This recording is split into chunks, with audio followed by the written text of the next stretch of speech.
Hey guys, welcome back to the Generalist. We talked today about weird esoteric stuff, really interesting stuff, intuition versus imagination. We talked a little bit about a couple of acupuncture things. If you hear 8 principles or something like that, don't worry about it. It's not something you need to understand. It's not really the main point of conversation. It's just a method by which a different method of treatment that we use. It's really irrelevant to the conversation. The rest got really interesting, so go ahead, take a listen, and enjoy, and I'll see you at the end of the episode. I'll give you all my announcements. Fun. Welcome to The Generalist, a show with a man who knows very little bit about a lot. A man who specializes in nothing in particular. A man who knows that he knows nothing. A man who can be described as non-specific. And to top it off, he narrates his own intros. This is The Generalist with your host, Saul Ackerman. Alright. That's one girl that was walking down the street any time of the week. Which one? The one that I said I could marry her? Oh. So what are we going to talk about? Just enjoy yourself then. In that case. Why don't you guys all introduce yourselves? Start with Me. Mark. Oh, good job. Thanks. That's Mark. Mark Lingat. How are you? So we're actually going full names. I mean, whatever you want, man. Laura, Livni. I'm Juan Torres, the pretty one. That's Juan Torres. Pretty one. Alright, hopefully this recording will come out well. We're sitting here, we just got together, and I decided to record a podcast, and we're just gonna shoot the shit and see what happens. Yeah. And we were just talking about transgender. Well, we're all acupuncturists here. I wasn't planning on doing an episode about acupuncture, and it probably will veer off from that, but we were talking about the treatment of transgender women in acupuncture. Just to give some context, we were talking about the idea that in acupuncture, or in Chinese medicine, I should say, when you treat somebody who is female by nature, what do we say? Female At birth. at birth. Thank Yeah. you. It would be difficult to treat them once they transition to male, because in Chinese medicine, when you're treating a female, part of returning them to health is promoting the menstrual period. Correct. And therefore presents a moral dilemma. Now, none of us have any problem with transgenders, as far as I know. Nope. But we're not talking so much about the morality or immorality, however you choose to see it, of transgender people. We're talking more about the morality of how do you treat that person? Do you treat them in the way that is, according to our way of thinking, best for their health, or according to what they want? Yeah, Or their current state. Yeah, or their and current state. Yeah, of course. in my situation, like I told you, I lived with a transgender individual who I never saw as, it was male transitioning to female, and I never saw as a female. Or male, I saw always as a female. That was my relation to her. Do you mean that from the first time you met her, she was already female? From the first time I met her, she was transitioning into female. So she would dress like a girl. She talked, her voice was changing into a girl. She acted like a girl, everything. And I knew, in the back of my mind, I knew there was always this person who was transitioning, but in my heart, what I felt was what she felt. She felt like she was a girl. And in my eyes, she was a girl. So as an acupuncturist, it's my question of where Sal said, what do we do? Do we follow the health? Do we watch out for the person's health? Whether I'm treating you because you're coming in with a condition and your health's telling me, according to what I've learned in my education, this is how I treat you. Or do I say, I see you with my physical eyes as a female, and my heart, because of the respect that I have for you as an individual, says you're a female, and I treat according to that. So it was always a good question, because we were in our 8 Extraordinaries class, and we had presented that to the professor as well. And she was like, you treat according to the original sex, because that's what they came in as. But we were saying, but what if they don't feel that? What does your professor was female or male? Female. What does she mean? That's what they came in as. Well, as in born as a boy. Oh, came into Yeah, the earth. earth, It's not yeah. into your office. No. Came into the earth. Yeah, no, not into the office. Because we were saying, when she said, that's what they came in as, but we were saying, but remember what we said earlier about the brain reacting to what the person's feeling? Yeah. So if the person's feeling like a woman and you treat them like as if they're a male, the yang energy, So are you really going to get the results you want? Because they're not feeling that. And it's almost like we were saying with the esoteric stuff that I was doing. Whatever you're going to do, intention is there somewhere. So their intention is, I am a woman or I am a male, and I'm relating to that. Is your needling going to even matter? Because my brain says this is what my body feels. Well, that brings it to the question of how much does the person's own, I guess, intention change what is going to happen in the treatment, and then you get into the question, well, if they don't believe in acupuncture, will acupuncture work? Which I think it will, Yeah. but that's, of course, an opinion based on my own personal evidence, but it's all anecdotal, obviously. Yeah. I mean, there have been stuff, but go ahead. I mean, what's fascinating, what the person's coming in for isn't necessarily what we're talking about. No. They're coming in for like foot pain. Yeah. They're coming in, so how much of that plays into the situation? Because we're actually reading into that they're coming into for you or for us For like a to 8 solve, extra. Yeah. right, to solve their problem. We've put it on them that's what we feel we need to do. But then comes my point that I always remark is like, isn't like a physical pain often a manifestation of a mental or psychological condition? But then my response to that would be: is it a psychological condition? Like you feel that you're put in a position of dis-ease because of other people's judgments. Yeah. Well, yeah, go ahead. And that's what I was just going to get into, because you may not be treating pain. The person may come into you and say, I've transitioned. I feel good as who I am, but there's that part of me, this anxiety, this stress, this because my family doesn't accept me, or whatever the case. So then you get into an 8 extra treatment. You're like, well, let's take you through the process. And maybe their family members need treatment. That's Well, I'll touche. But I'll back up and I'll go to Or's point where he was saying that is the foot pain psychological. Firstly, I don't think in Chinese medicine we really separate psychological from physiological. True. And going back to the point where I was making before we started the podcast, is that Chinese medicine is, by its very nature, dynamic and not mechanic. So in treating for anything, the idea is to get back to optimal health, Yep. not to get rid of the pain, if you will. Agree. So that brings us back to the same issue, which I honestly don't know that it has a resolution that we can honestly come up with. It's funny because you said earlier you made a comment. You said you would probably aim more towards making sure that you treat their health first, and I can't argue that. Yeah, that's Because the question. Do you remember treat I them under mentioned, their health? yeah, exactly, the mental health Hippocratic is oath. health. Even we have our own Hippocratic oath of mind, body, spirit. We treat the whole person. Right. Do no harm. Exactly. Well, and that's where I'll back up and I'll but I'll make a point for the other side saying that if the idea is do no harm and bringing back the menstrual period is going to do psychological harm, then you're doing harm. Yeah. But then the question becomes, when a transgender person comes into your office, specifically a female to male, do you say, listen, this is how it is in Chinese medicine, and the truth is I can't treat you properly? And is that's problematic? Because it sounds like you're saying I don't treat transgender people, when really what you're trying to say is if I treat you, I'm either not going to help you or I'm going to do harm. Yeah. You have to like dissect what you're gonna treat, and I think it goes back to like being honest. Like if the person comes in and it's a specific treatment that may facilitate this process of a menstrual cycle or testosterone buildup from the treatment. I think we have to just be honest and say this is a possibility, because at the same time we also have I want to say elephant in the room of the medication they take. You know what I mean? Yeah, no, absolutely. So it's also that's another thing. And this is interesting because everything that's going on in the world right now, especially with what happened in Orlando, it's good to talk about things that, we're going to see as acupuncturists. This is our livelihood. This is what we believe in. Oh, it's And- a population. Yeah.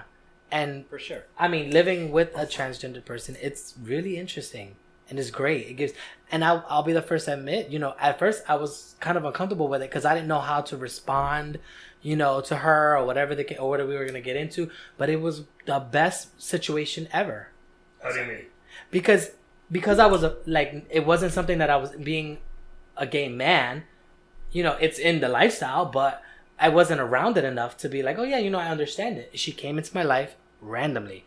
And then when we became roommates, it was like, it was normal. It wasn't like, oh, you're transitioning. It was like, no, this is a part of life. You know what I mean? You chose to come into this incarnation on this, like, be born, and you didn't feel what you were born into. You felt a different way. And I was able to accept that, you know, she just doesn't feel that way, and that's okay. It's not what we say is right. It's what she feels in her heart.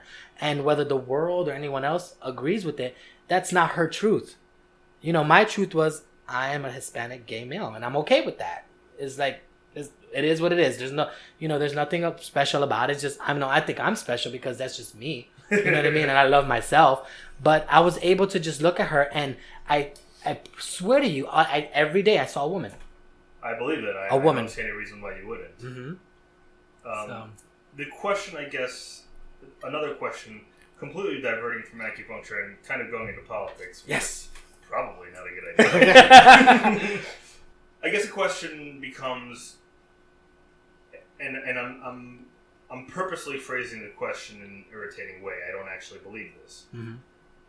When people feel attacked by, maybe attacked is not the word. People feel uncomfortable, not by the fact that somebody's transgender. That's one thing. You can do whatever you want. I have no problem. But that they feel that they're demonized for being uncomfortable by it. Not for actually taking any action, but just demonized for being uncomfortable by it. By the way, I don't think they should be uncomfortable by it, but people have a right to be uncomfortable. And different strokes for different folks. Exactly. Mm-hmm. So, and I no find pun this, intended, Mark. Right. I'm saying. This is a problem for me with liberalism in general. Mm-hmm. The idea that that very often, not in general, not everybody, but a large trend that I see growing in liberalism is the idea that we have the moral high ground, and anybody who disagrees with us is a bad person. Yeah, Always. Yeah, right. Always. And that's probably.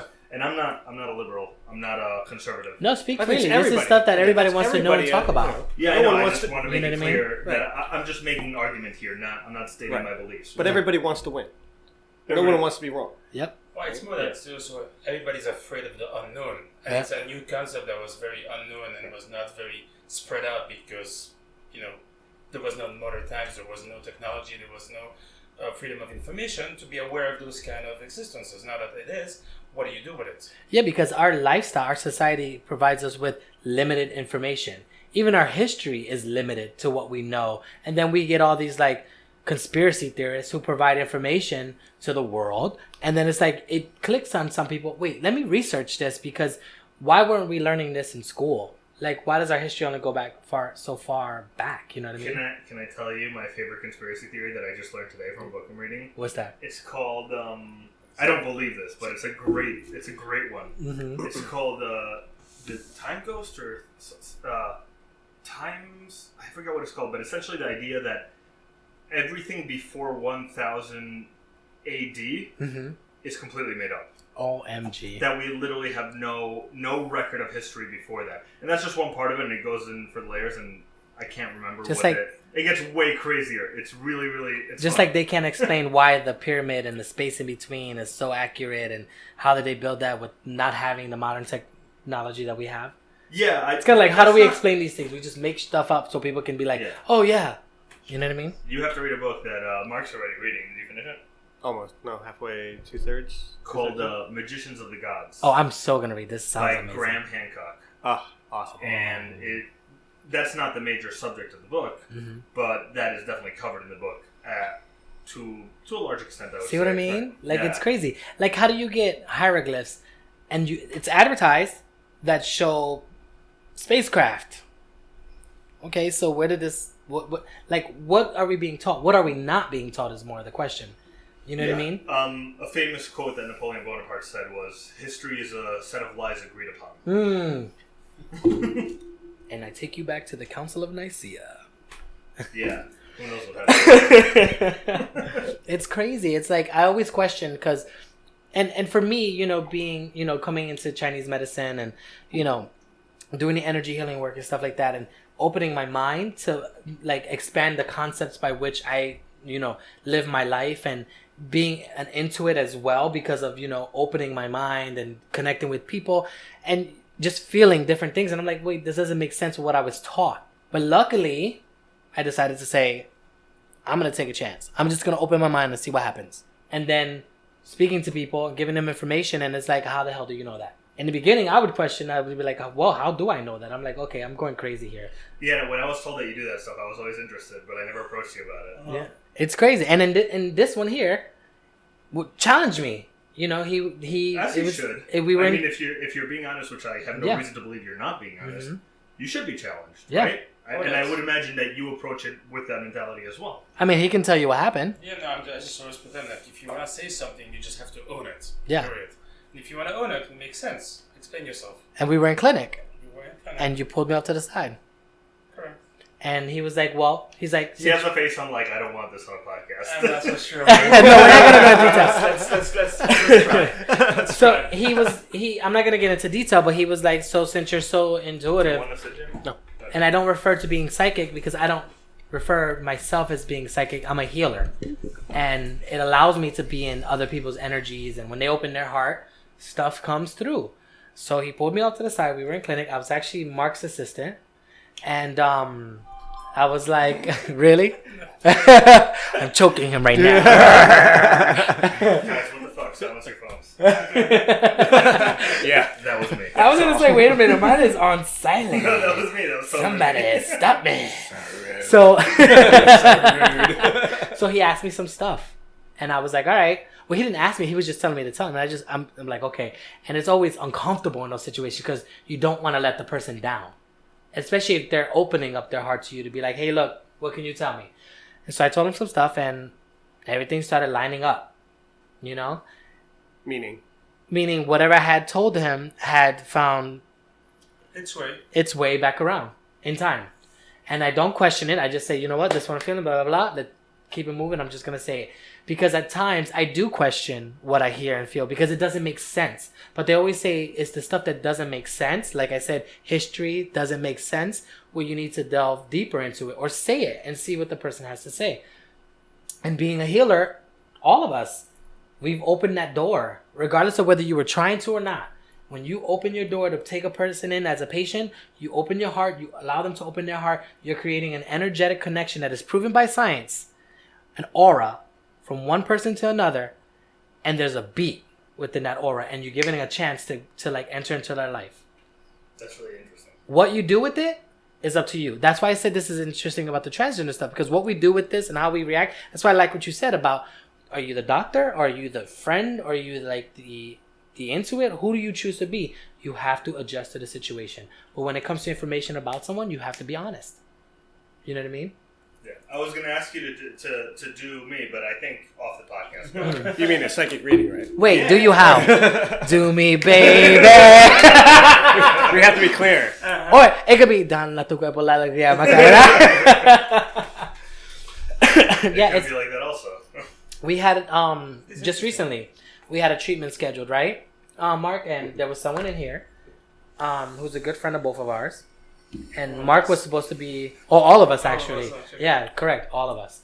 So Mark ended up not treating me that day. Right. And it was a shoulder thing that I was saying treated because my old acupuncturist would do E-stim on it, electrical stimulation, and Mark knew what was going on.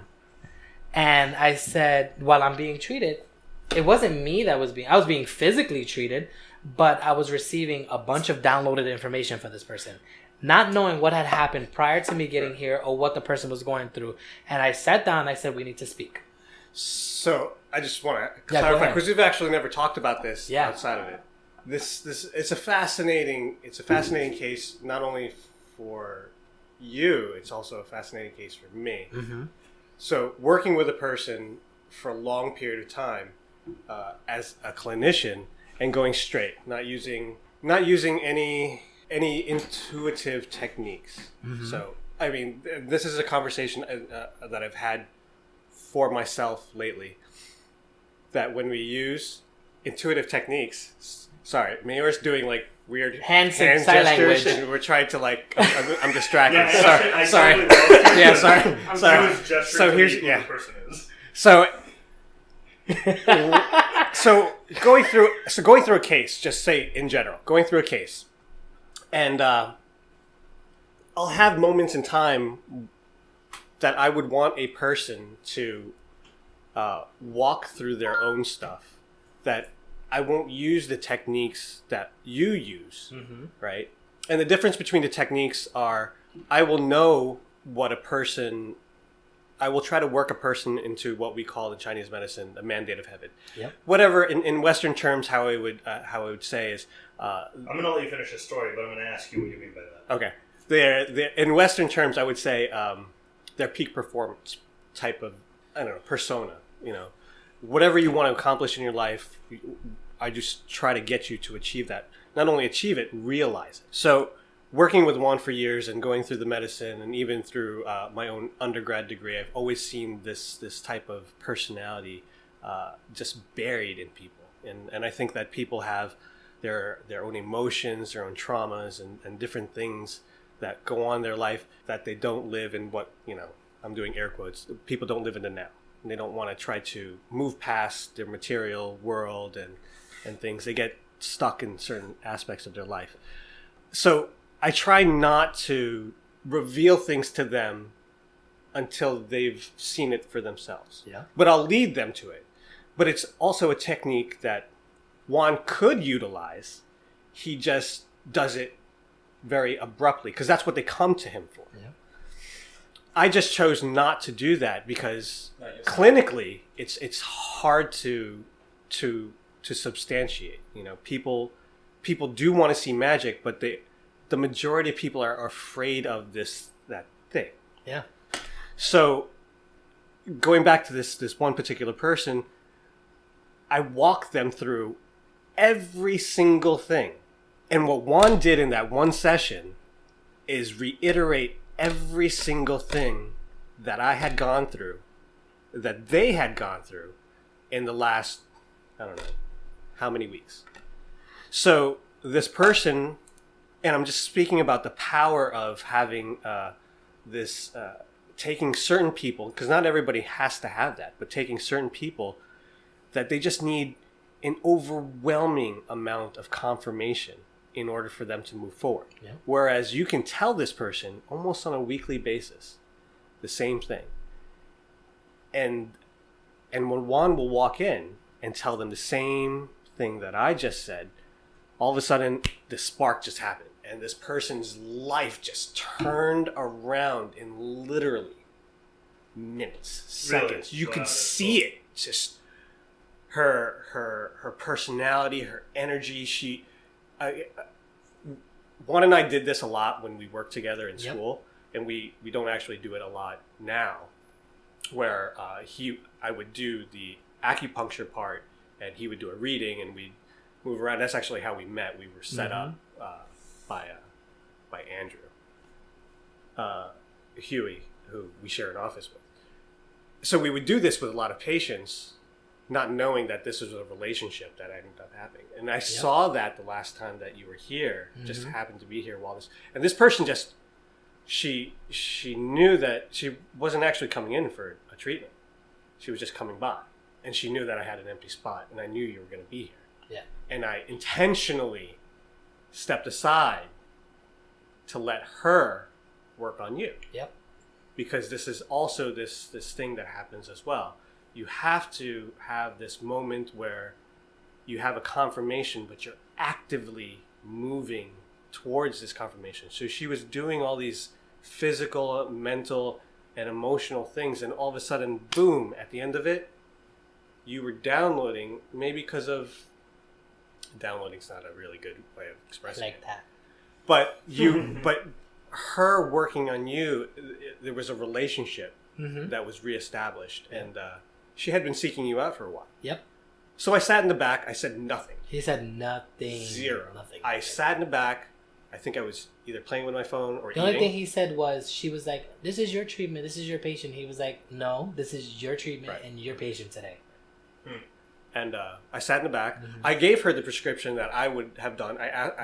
She has a method of doing orthopedics, so I let her do that. The other parts that were that I would have done, I gave her the treatment that I would have done as well, along with her orthopedic treatment. But the fascinating part is afterwards, I could feel it. As he was on the table, he just started getting this whirlwind of information. Oh, yeah. So immediately after we pulled, she sat in the chair. He got into the chair that you're sitting in, and he pulled out his book, and he did his reading. I have a book. Oh, I see. So I sat in the back, and she would turn around and she would look at me for my confirmation from what he was saying, and I just stared at my phone, or I think it was eating or something. Yeah. And It was like WTF moments. yeah, she just That sounds amazing. Yeah. got it. Yeah, but it comes down to always the same thing. It's really not necessarily what the message you're saying, it's really the way you're saying it. And everybody has their own approach that some people just identify easier with. Of course. The fact that one is a little bit more abrasive and it comes like straightforward is actually maybe better in her case at that specific moment, because that was almost like the slap in the face that was needed to give a wake up call, as in like, you know all of this. Absolutely. Wake up, smell the roses, move on. Sometimes it takes somebody else to say it sometimes it just needs to be somebody else. Yeah, that's not in your close But then you vicinity. trust. Right. Yeah. By association. But I think that goes back to how we as a species develop through a community and not as individuals. Yep. Like you look at women overall, women who raise children, they seemed overwhelmed, but it was never like it is now. People were part of a community, and you had a group of women raising all the kids, and you as a female had time to rest while someone else watched your children. Men would go out, right? Two books kind of style. Right. In the book Food of the Gods by what's his name? I have that book. So good, right? Mm-hmm. What's the name of the famous drug guy? But anyway, in that book, what they were saying was essentially that Terrence McKenna. Terrence McKenna, thank you. So Terrence McKenna, thank you, Google. Terrence McKenna was saying that, and if he's right, he was saying that in sort of prehistoric times, people lived in what he called a partnership culture as opposed to a dominator culture, or some word that was something I like that. that though. And essentially, the idea was that everyone was sort of sleeping with everybody, and there was no specific father, there was a specific mother, but therefore everybody in the village would raise the children as if they were the children of the village. Now, I don't know if that holds true. I'm just saying that it's an interesting thing similar to what you were doing. Anyway, to go back to Don't get any ideas, Mayor. No, but that's what used to happen. Partnership communities. Originally, when the state of Israel came to existence, in the kibbutz, you had a common cafeteria where everybody would eat together. You had like one kind of kindergarten when everybody would play together, and the children actually would sleep together in a dormitory with all the children. Did you grow up in a kibbutz? I did not grow up in a kibbutz. I grew up You in act Antwerp- like you do. I grew up in Antwerp, Belgium. That's right, I actually knew that. But that was the concept back then. But as society evolved and people did not want to be each other's equals and everybody wanted to dominate the other, automatically that's a whole concept just fell to water. But see, that's where we're coming back to. We're coming back to this society where it's spoken about in like a lot of different religions and origins and whatever you want to call it, where we live in a society of harmony. It's spoken about in a lot of books. I'm not going to quote any of these books because they could be controversial because of their religious stuff, but the 1,000 years of peace that we were promised. And, in the world that I follow, which is the metaphysical world, we speak about the golden years, which we are in our 7th golden age coming soon, which is 1,000 years of peace, where we will be like this. It will be like a community. And, a lot of people say the next great Buddha is going to be us as a community, as all of us coming together to bring about a society that we work together, not against one another. Because there's always that saying, am I my brother's keeper? Well, yeah, actually you are. Because it's a one consciousness that's separated into us as individualities, learning to come back together to build strength with one another. Yeah, but what would it take for something like that to actually happen? Love. Yeah, I agree with that. I can't give you any other answer, because what we lack in society is love. What creates madness where someone can go into a club and shoot a bunch of people is a lack of love somewhere. Because if it was there, why would you want to go and harm another person? Love doesn't do that. You know what I mean? I agree with that, obviously, to an extent. But I would say that partially, it's not even necessarily love. I would say maybe... The internet. It's for love. porn. Actually, the internet's an interesting thing. The internet's an interesting thing, and we can get into that, but I was going to say empathy. The internet is interesting because it's sort of... You know the idea that certain esoteric teachings have, not even esoteric, but of a collective consciousness? Yeah. Yes. The internet is like a perfect reflection of It that. is. It's Yeah. well, it's developing. Right, of course, it's developing into that. If we It's not just, that now. kind of subset that form. All I hope is that this collective consciousness, if it goes through the internet, is not YouTube comments. Right. Oh my god. It's like, what? Well, I mean, that in time will be filtered out, but you do need them. People need to express themselves. People Yeah. need to, and then need to be, I guess, not so much corrected, but they need to see different views. Yeah. And through time, those views will kind of. Problematic. I agree that people should see different views, but to say that people need to see different views becomes problematic for me. Because then we go back to the idea of enforcing what we think is morality. Yeah. And I don't think there's... First of all, you can't make a case that anything is morality. Because what is bad and what is good in the Exactly. eyes of the beholder. Exactly. But what's fascinating, it's self-correcting, because once you post a negative comment, you see someone comment to you. And then again. You being present in that... Self-correcting or self-perpetuating? I have to say there's a correction, because perpetuating means it's still going to go on off on that. But people learn. People eventually learn. Well, okay, well, maybe I don't want to be dogged, even though I dogged somebody as a comment.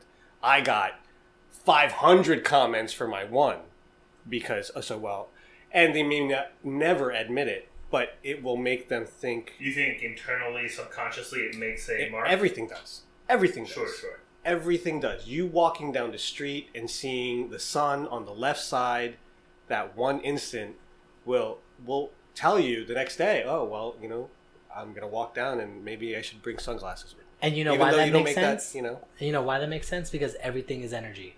Everything. Everything is energy in some form or aspect. You record these things. You learn from them. What It's were you all gonna say? behavior and cause and effect. I just pulled up a quote because you were talking about love, and with Muhammad Ali that just passed away, and the guy actually had phenomenal quotes. R.I.P. One was like, "I wish people would love everyone else the way they love me. It would be a better world." Yeah. And That's that's a really fun mixture of something really nice to say and a huge ego. that's what. Well, that's without who the he was. ego, how would we learn who we really were? Dun dun dun But dun. that's who he was. Like, it's pretty accurate, actually. Yeah. Yeah, no, I actually like that quote. I'm just fucking around. Going back to I can't say fuck. Shit, podcast. That sounds really good. I don't know what this is going to sound like. I'll let you know if I can't use it, but hopefully I can use it. Going back to the mandate of heaven. Oh yeah. Mandate of heaven. So my understanding of the meaning of the mandate of heaven, it comes up in China, and it's the idea that it's essentially the idea having to do with emperors, and that they're there by the mandate of heaven. But the mandate of heaven is weird because it's a sort of democratic, but also non-democratic situation where it says, if the emperor is in power, it's because it's the will of the people, and therefore it's the mandate of heaven.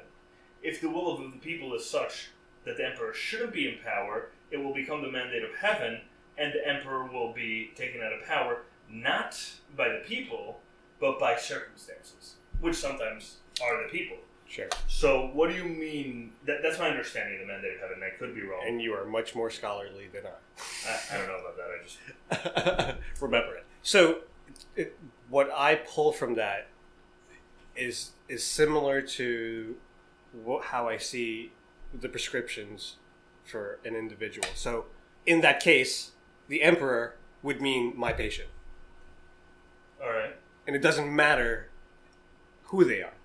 They don't even. I mean, at a certain point, I would say they would not even have to pay me, but that's how I look at it. You're my patient. You're on my table. And through a series, because it doesn't happen in one day, what I look for and work with and how I see everyone is there are things, not that I choose, there are things that I see through your emotions, how you act, how you react, how you view things, how you comment on things, your speech patterns, your gait, your body movements, all of it. There are certain things that you're comfortable with and certain things that make you uncomfortable. There are certain things that you'll reveal in time that you feel are dreams and that you feel, and this is more poetic, that you feel are like fears and nightmares.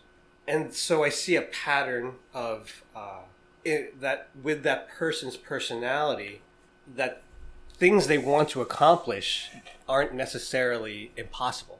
I think that everybody should be able to accomplish.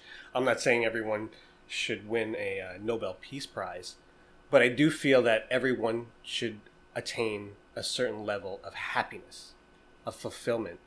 And that's what I feel their mandate of heaven. There are certain things that you have to accomplish. And it could be, and I don't want to use this word simple, but it could be as easy or simple as having a family. And that may be a huge fear for you, or having a relationship. And that may be something that you feel that you'll never have for whatever reasons. Things that you can explain, things that you can't explain, a trauma that you know. And if it is a trauma, that's usually through treatments that gets revealed, and we work through those situations. And then, we work through traditional Chinese medicine, how I view it, to deal with what you come in for that day. And then I start working more of this psycho-emotional route that I feel for patients when they start working towards, I guess, a balanced health. And then once we get to that point where they feel good and secure, and what we call in the medicine, they have resources, I start asking them what they want to accomplish, or, and it's not so what straightforward. They want to accomplish in life, or what they want to accomplish with your treatments? Or both? I think it's the same. Life, yeah. I think it's Yeah, the same. that's fair. I was trying to figure out what you meant. And I get tripped up on your question, because it's usually framed in a way that the patient is comfortable with. So it's, yeah. So sometimes they're like, oh, I want to, I always thought about being an artist. Realm of possibilities. Right. That's how I would Absolutely. express it. Realm of possibility. And everybody has their own realm, Right. and it's not comparable to Right. other ones, and you can achieve the best out of whatever you want to achieve. Absolutely. Best for yourself. Absolutely. And your surrounding. And then we work on, and it's not so, certain things about it seem esoteric, but it's really not. We work on nutrition, we work on physical activity, we work on sleep, we work on, mental stimulation, and those are the things that I feel if you lack in any of those, you're not achieving, because you have to have those in order for you to achieve a mandate. Well, it comes back to what you were telling me a couple of weeks ago with the you have 5 things that Five make things, you. right. So you tell me about it. Right. So those are for me, how I see people. They need to they work on 5 pillars, and that would be the sleep, nutrition, physical activity, mental activity, and emotional state. Diet. Yeah, the nutrition part. Oh, you said nutrition. I'm sorry. And then once you work through all those, and inside each one of those things may be a subtopic that may carry over into another one, like in physical activity and emotions, you may have sex, because it's important. I need permission. It's important to have Well, physical. now you have it. We're working on I got everything. the mandate of the We don't work guys. on that with you. You seem to be okay with it. So Yeah, and it's just big, and I think that once you start getting those things, you start to not only you've already seen once you've gotten to that point, but you start to feel this momentum that you can achieve those things. it's funny because I have this book and I haven't read it. Embarrassingly enough, because apparently every Chinese medicine student has read this book, either early on in their career or education. But I Googled and I didn't put book because I was trying to see if it was the book that I thought I had at home. And it says the mandate of it. I just put mandate of heaven, but it says, I guess this is referring back to what the book talks about.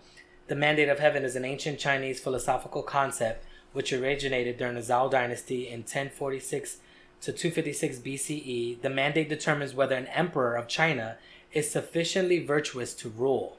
If he does not fulfill his obligation as emperor, then he loses the mandate and thus the right to be emperor. And that there are actually 4 principles of this mandate, which you guys are talking about. And I guess it elaborated it more in the book. The first was heaven grants the emperor the right to rule. The second is, since there's only one heaven, there can only be one emperor at any given time. And the third is the emperor's virtues determine his right to rule. And fourth, no one dynasty has a permanent right to rule. Oh, interesting. I didn't know that last one. You said it's during the Zhou dynasty? Yeah, Zhou, thank you. I said Zhao. That's all right. Zhou. That's interesting because the Zhou dynasty is the Warring States period. Uh-huh. And it's right after the Zhou dynasty, so, which makes me question whether that really came out of the Zhou, although it probably did because all the cool stuff came up in the Zhou. The art of war, let's see, what else? Confucius, Lao Tzu, theoretically, all those come from the Zhou period. But right after the Zhou comes the Qing dynasty, and that's when China unifies into one. So it's surprising that over there it says that there can't be two emperors, where at that time there were probably around 7. 7. Yeah. Well, guys, I'm taking you out. There can only be one. There can be only one. This is like, what is it? The Highlander. Right on. So the takeaway for me, how I see that is, if you take any Western psychology set, that you, in your personality, you're dealing with so many different things in your life that the emperor is the true you. Yep. So how I would see it and what I try to work with people is to unify that, to pull that and strengthen that person without a doubt, with that personality, that kind of center in you. And that's the person that I put under there, that mandate of that. And you know what's so funny is while you're talking, I'm thinking, because I'm from Newark, New Jersey originally, but I was raised in Florida, in Jacksonville, Florida. Very country, very like Georgia, Florida, like kind of vibe. So you get the same type of person, same type of diet, it's almost very, back then the people were alike. When you come to New York and you get a conglomerate, like a melting pot of cultures, individualities. So with you saying that and you being here and able to do your work, your craft, you're able to like apply that to different aspects of different lives, of different cultures, of different beliefs. How much more fun can it be to be like, this is going to be different with Sal and Juan. Sal's going to see this one way, Juan's going to see this another way, and I'm going to get different results of how their life or how they respond to this. But it's all a part of what? This mandate of heaven. You are the emperor of your own life, and if you don't serve your body, your physical vessel, right, then you can no longer be the emperor of that, and it's going to shut down. I like it. It's awesome. Right? That was a great metaphor. I love it. This works.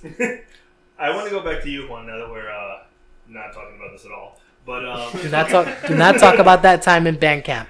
I will not. I made a promise and I plan on it. Talking about intuition. Mm-hmm. So you consider yourself an intuitive, and a lot of people I know consider you an intuitive, and again, no reason to doubt you.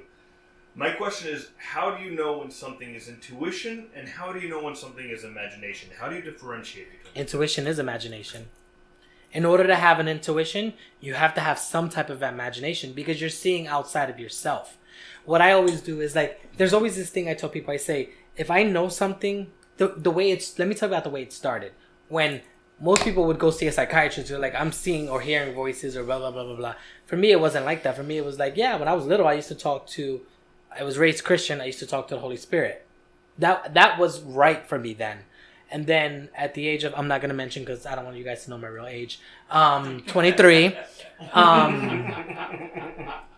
I started getting stuff that I just knew wasn't mine. Like why and I thought it's just your imagination. So there's a young lady, her name's Carolina. She won't mind me saying her name. We sat at a party and we were talking and she was like, yeah, people tell me that, you're an energy healer, blah, blah, blah. And she was asking me questions and we just started talking. And I wasn't paying attention to what I was doing. And it was just the intuition had kicked in, but I didn't realize that that's what was happening. And she was like, you have a gift. I was like, yeah, as a healer. She's like, no, as a psychic. And I was like, yeah, no, that's a hard job. You know what I mean? It's a responsibility. It's not fun. You know what I mean? Because people come to you looking for something. And either you're going to provide them what they want to hear or you're going to tell them what they need to hear. And sometimes what they need to hear is not what they want to hear. I would imagine most of the time that's the case. Exactly. So in my head, that's a good question because it felt like your imagination is really... Because I love magic. I love magical movies. I love magical books. It gives you a chance... Oh, shit, we can talk about that. I love that stuff. It just takes you out of the... we have jobs. I was going to school. I have 2 degrees in business. I was going to school. I wanted something... I was working on Wall Street, You know, for Really? What for did you do? I was working for Deutsche Bank as an asset manager for Oh, the shit, trading I desk. didn't know that about you. Yeah, and nobody does because I'm always like woohoo, you know, crystals and all this. But I like to have something that takes me out of the worldly. This is your responsibility experience, and just like relax, be like enjoy life. You know, there's more to it than what we see, kind of thing. Then I started getting, and I was like, you know what, I'm gonna test it. Carolina was like, let's try it out.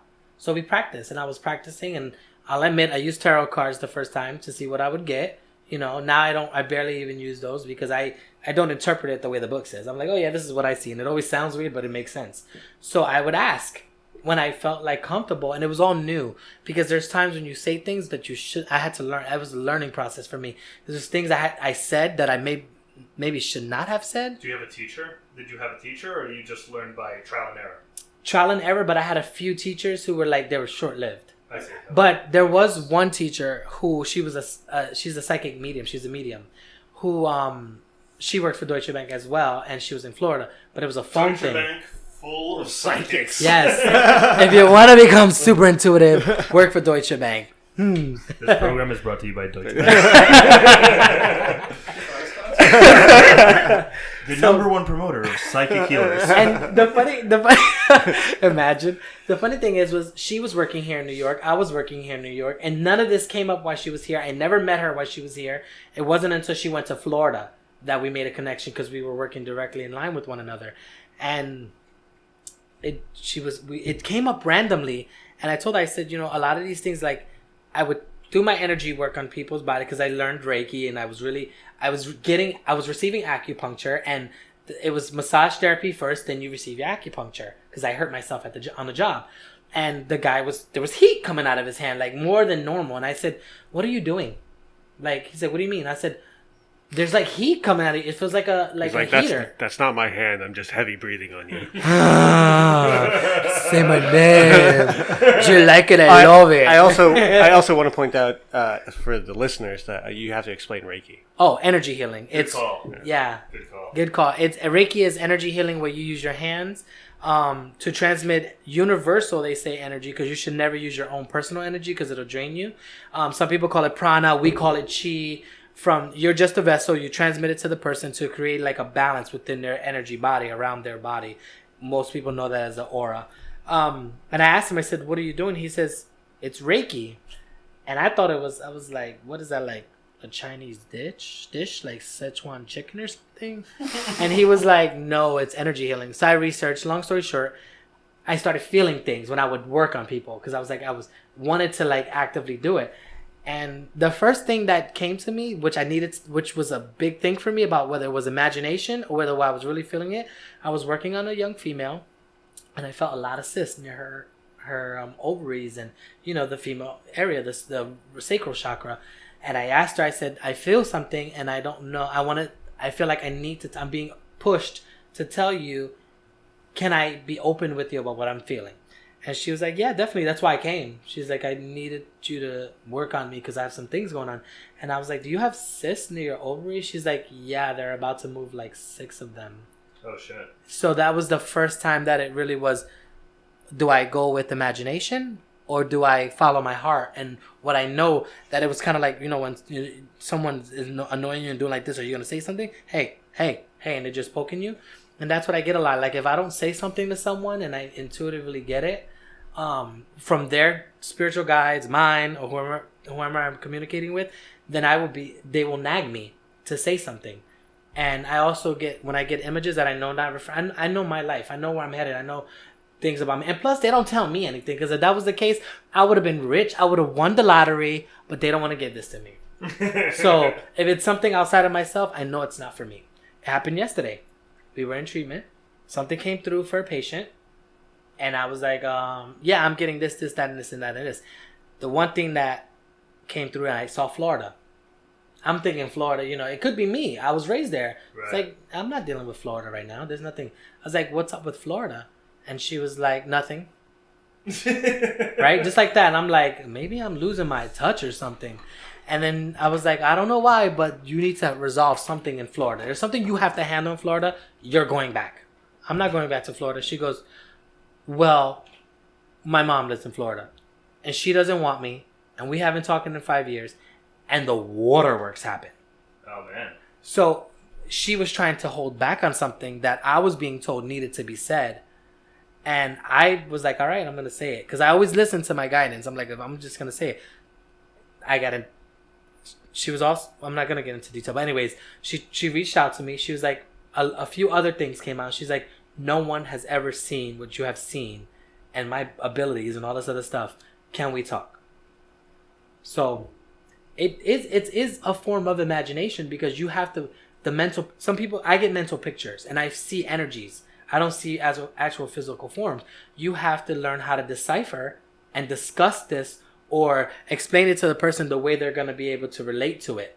You know, I sing songs sometimes when I'm with some of my clients. I'm like, I don't know, but I'm hearing this. And it'll be Beyonce. It'll be like Rihanna, like weird stuff. Like I'll sing Michael Jackson, whatever relates to the situation. And it makes sense to them. And I know that's not for me because why would I just be having these random thoughts pop in my head that have nothing to do with me? Do you think everybody has the ability to do this? I do. Tell me more. Why do you think that? Because the reason why I believe that, and I hope your listeners don't think I'm crazy, but you could think I'm crazy. That's cool. I'm sure some will. Yeah. Just perfect. I don't know that I have that many listeners anyway. Well, they will. It's going to change after this. We'll talk about that later. But, Exciting. Yeah. It's like going to the gym, right? And they use that analogy a lot, but it works. You weren't muscular before. You became muscular afterwards.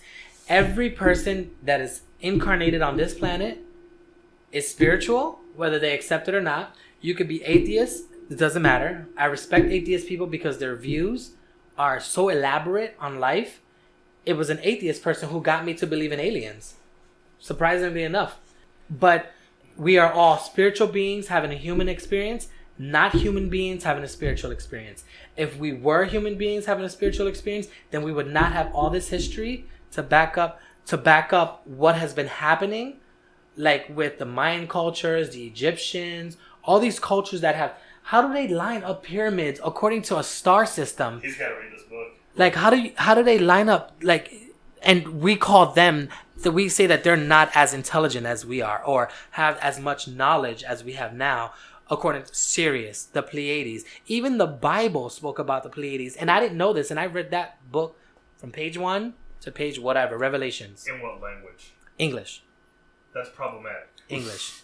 I'm just being honest. It is no, of course, but I didn't know that, and when I went to research back, the star system Pleiades was mentioned in the Bible, but yet they didn't have the astrological information back then of such star systems. Well, so again, I hate to keep on bringing it back to the Graham book, Hancock. but you got to read Graham Hancock because he's talking about cultures that existed pre-Diluvian times, and he's essentially making an argument that the deluge did happen. Is that how you pronounce that? Deluge? Deluge. That the deluge did happen, Mm-hmm. and that there's geological evidence for it.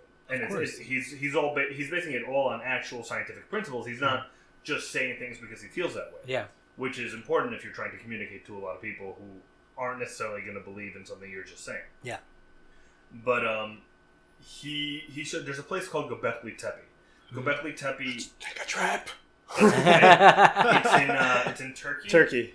Yeah, it's in Turkey, and it is what seems to be the oldest monolithic site that we know of.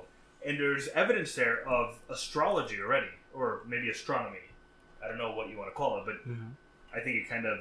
they go hand in hand. They go hand in hand, especially when you go back there. And he's talking about all sorts of stuff. He's talking about cultures, advanced cultures that existed before the deluge and how that translates to present time and everything. But he talks a lot about the stuff that you're talking about, and I think you would love that book. I'm still going to read it. It would piece together everything that it fills in so much, and It really does. For me, how I saw it was, there's time periods, all these gaps. It just didn't make sense, but he just puts this grid over it that you're like, well, fuck. Yeah. It fucking makes sense. By the way, the name of this podcast comes from Graham Hancock. No way. Yeah, because he was in an interview and he said people were shitting on him because he fancied himself as a historian. He's like, I don't fancy myself as a historian. I'm a generalist, and that's where the name comes from. Nice. So back to your question. Yeah. I'll read it too. We're all spiritual beings having a Exactly. human experience. Excellent. We have a pineal gland that is proven by science to have the capabilities of doing so much in our brain, and yet we're coming, and now there's new evidence of, hey, look, fluoride is actually calcifying your pineal gland, so we don't have actual full use of it. And then you go back to, like you said, you mentioned DNA when we were talking about the transgender topic. I said, because that was before we started the recording, that you can't define gender as a function of DNA because we decided on gender before we even knew that DNA existed. Just like we decided that the other aspects of DNA were junk DNA before we knew that it was more to that. And science is now saying there's more to this junk DNA than we actually know, and we need to learn and know how to unlock it. There's that movie, Gattaca. No, the one with the female, the female who takes the drug and it like expands her consciousness. Oh, like, Lucy. Lucy. Yeah. This is exactly what it means to activate more parts of your DNA, and this is the way the world presents it to humanity, to wake up to what's going on. This just clicked in my head, but her name was Lucy. Lucy in the Sky with Diamonds. They're clearly talking about LSD. Exactly. I thought they were talking about the, Lucy, the skull that they found. Oh, Lucy, the original woman. Yeah. Another thing, she was named the original woman, Lucy. I don't know about this. Yeah, we'll show you in a minute, but yeah, this is mass consciousness awakening to, like, we spoke about mass consciousness earlier. It's all about opening your eyes and saying, okay, there's more out there, there's more than me. And I think that's where we get so caught up in life. We limit ourselves to what we can do and what we can be and how we can do it. I would change that to what we think we can do. Yeah. Thank you, but you know what I mean? Like, yeah, in a sense of, like, you're more than what you know you are. You know what I mean? And if you just research and you search within, you'll, like, I didn't think I was going to be a Chinese medicine doctor. I thought I was going to be on Wall Street, which I was. I wanted to be which is still blowing my mind, by the way. Like, that's the craziest thing you said today. I got to send you some pictures so you can be like, that's you? My concept was you're going to be CEO or vice president or something of some company. That was my goal. And then I did Wall Street for 9 years and I came to Chinese medicine. I was finding out aspects of myself. My DNA was awakening, or whatever was going on with me spiritually that was teaching me there was more to life than what I was seeing at the time. So let me ask you a question. Like, so you work at Deutsche Bank, you got the job, you're in, I know it's at the turn of the financial market and everything. This is a question that I ask of patients. What are you not happy about? It sounds to me, and I'm playing the card here. It sounds to me like you have a life that many people would love. So what did you feel inside? Could you just say it's like you were unhappy? Did you feel an emptiness? What exactly is that? The first part was that I was underpaid for what I had gone to school for, and which was I got a degree in corporate communications with a minor in psychology. So, we were purchased out as another company. So what happened was I was stuck on an old salary and they didn't transition me over into the Deutsche Bank salary. And then on top of that, they didn't acknowledge that this kid just got a associates in business administration, a bachelor's from one of the top 50 business schools in the country in corporate communications with a minor in psychology, and was doing finance work. Was this in New York? Yeah. Oh, okay. This is right down the street from school. Oh. Yeah. I just released an episode today called Wall Street Culture with another guy who works in Wall Street. But yeah, so it was that first, and then what started happening was when my grandfather died of lung cancer, and never smoked. And I was doing the energy healing stuff. I knew about supplementation. I knew about acupuncture. I was telling my aunt, seek out these other ways of treating him. She didn't do it, and he lost his life. And I have his name. You know what I mean? I look like him a little bit. You know what I mean? So it hit home. He was handsome too? Yeah, he was. Self-absorbed. There's that ego. We all have it. Don't hate yourself. So after his funeral, I said, you know what? I was receiving acupuncture from my back pain from the slip on Wall Street, and I said, you know what? I'm gonna, out of a fluke, because I was already doing the energy healing stuff, I said, I'm gonna go and see about this acupuncture stuff. Maybe I can get like a 6-month certificate and be done with it and be able to do that too, I'm sure that was a rude awakening. I went to the interview process and they said it's a 4-year degree. It's a master's degree. Masters of Science. I was like, what? National license. I was like, OMG, girl. Board, But- board but I- certified. But I know, I was like, wait, so this is going to make me legal in the energy world? And I said, you know what? I'm going to do it. I'm going to do it. I'm going to do it in his honor and for what I love. And that's Alright. human interaction. And I lost that on Wall Street because what I was dealing with were foreclosures, REOs, short sales. So there was no human interaction, but there was always that, trying to save someone from losing their home. But I wanted the human interaction. I think that's a very high positive level of Wall Street Yeah. thing to do. Because It I don't was. think most people are working. And I don't know. I mean, you Yeah. can enlighten me, but I don't think most people are trying to really. This might be my own bias. It probably is my own bias, but I don't think most people are trying to help people on Wall Street. I think most people are just trying to make money for themselves. Of course. And, at the same time, Deutsche Bank was trying. I'll give them that. They were trying Really? to find ways because they got involved in a situation they should have never been in Are we talking about like 2008? when the The market housing- crashed. the Yeah. market crash, yeah. And then you're not mandated by heaven, but you're mandated by the government to make sure you're giving borrowers an equal opportunity to redeem themselves. So that was the good side of what I did. You know what I mean? Trying That's to keep nice to people hear in that their was home, the good side, yeah. restructure their whole loan to where they can afford it. But there was still that aspect of me that was like, I want to be able to like have that customer interaction kind of thing. I didn't know it was going to be patient because when I was little, I told myself I would always be a doctor when I grew up. And look where I'm at now. Ah, look at me now. Fuck you, bitch. And So- now my niece won't be able to listen to this for sure. So yeah, so Not anymore. back to your original question. Everybody has the ability to be intuitive. It's whether you want to harness that ability or shut it down. And you can ask Mark. We receive patients who are like, no, shut it down. They don't want to see. They don't want to feel it. They don't want to hear it. Nothing. And a lot of these people who do that are afraid because of the whole, how do I protect myself from darker energies? They don't know how. And that's where the question comes in. Did you have a teacher? It's always good to have a teacher who can guide you. So, yeah, a mentor. Yeah, I mean, I have to personally admit that it kind of freaks me out. It kind of freaks me out too. Yeah. But it freaks me out, and I know, Juan and I have spoken about this a couple of times. It's freaked me out to the point where I consciously try to keep it in check. Yep. He avoids All right. it. He's like, ask Juan. Yeah, I consciously try to like.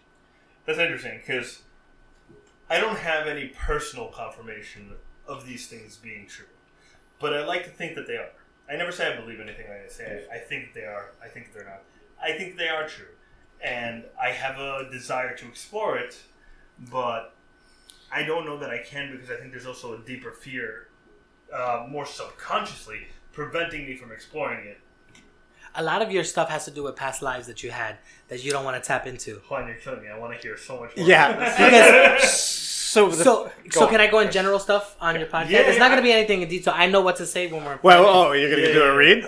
Well, kind of. Okay. I mean, because he's sitting here and he looks like a Nordic Viking in his own sense. And like I'm the watching him. nicest- I'm watching him and he's talking and I see him in Iceland. And I'm like, there's a connection with you with Iceland where you need to go back.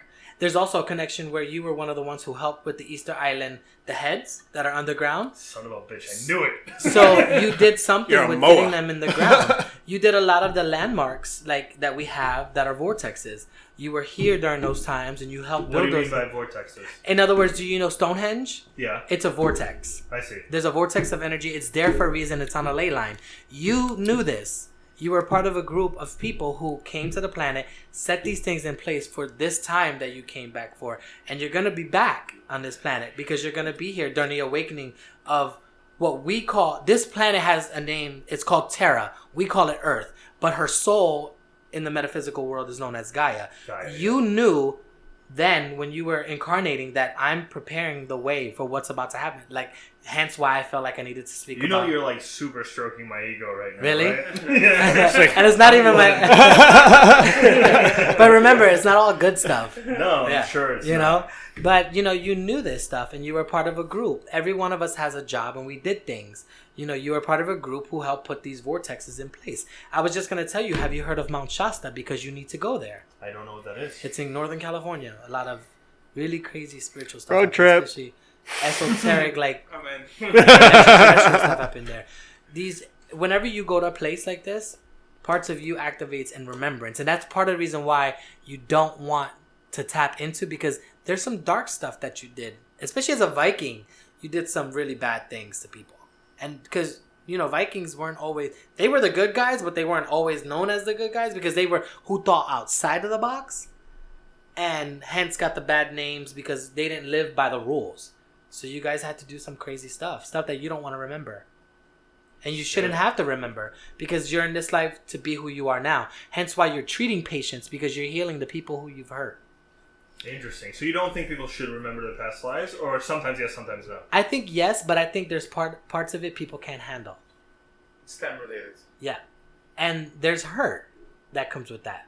I would imagine. Why do you think when you reincarnate and when we reincarnate, our memory shut down? You don't remember any of that stuff. Little kids do sometimes because they're so open and don't mention lives. There's videos out there who you could see little kids talk about times when they were in wars and everything, but it's only because they're so open and they're so untainted by society. But as we grow up, we tend to forget and get further away from the truth, because some of us are afraid and some of us are not. With you, it's just a matter of there's certain places that you're going to be taken on to reveal aspects of yourself. You know what I mean? There's parts of you that need to be out in the Amazon, because you remember times then. That's one thing that I itch for, which is interesting. You need to I be itch there. to go to the Amazon. That's so interesting. You understand. Road trip. Road trip. I've Do done. you know where the Amazon is? Long road trip and boat and It's in plane my and. backyard. We could actually potentially drive there. Yeah, you remember a lot of things, and it makes sense because I would understand remember why ayahuasca Ewan would be McGregor. such a big thing for Two you, BMW just as motorcycles. an herb, because of the fact that you were one of the ones who knew that it was medicine a long time ago. That's so interesting. I've been moving toward doing ayahuasca for a long time now. When it was first introduced to me, I had no interest. I wouldn't have touched this stuff, but over time I've become more and more interested, and I've got some in my bag. He actually does. I believe him, but Well, I want to do it with with somebody like you said, with a teacher. yep. Yeah, And that's why I'm we've- not doing it with you guys. You're like, no. We're like minions. Tonight's a different drug. So This is all, of course, a joke, and we don't actually partake in drugs. No one knows. Because I don't know what the legal implications of saying that we do are, so that. Right. this is true. I don't even know how to spell We that are word. fictionally talking about a fictional universe where we would actually do drugs. Which If we would obviously I never have do. heard through other podcasts that those things happen. Yeah. What are you guys talking about? It's a book I'm writing. It's It's called fictional. life. Cool. So yeah, so we all have the gift, and it's whether you as an individual want to open your heart to that and experience it. I decided to do it, and it came with a lot of responsibility. It's not easy. It's not fun, especially when you got to tell people things that either may not make them comfortable, or they want to hear it but they don't know how to take it, and then you get the people who you talk to and they make you feel like you're crazy, but then later on you find out everything you said was pretty accurate. It doesn't feel good to feel like, for me especially when I have a client, it doesn't feel good to tell them something and feel like I'm inaccurate, because it's not serving my purpose to have a client that I haven't done something to help heal them. And if I'm not doing that job, then I'm not doing the job that I came here for. So it touches, for me, deep in my soul when I'm not sure in situations. So it's tough. And most people are not going to do it for work. You'll do it with your patients, and only in that moment. Me, it's kind of like a job I was given to help people heal. And I love helping people heal because it's the best thing. And just to be clear, Juan is doing readings for entertainment value only, Oh, of course. not for diagnosis and or treatment of Of an course, illness. of course. No, the needles do the work. That's really awesome. I think we're going to end there just because we're already at an hour, and it's a pain in the ass to edit anything longer than an hour, and that's what I'm putting out now. We will continue this conversation offline. If people really like the episode, we'll do another with the four of us.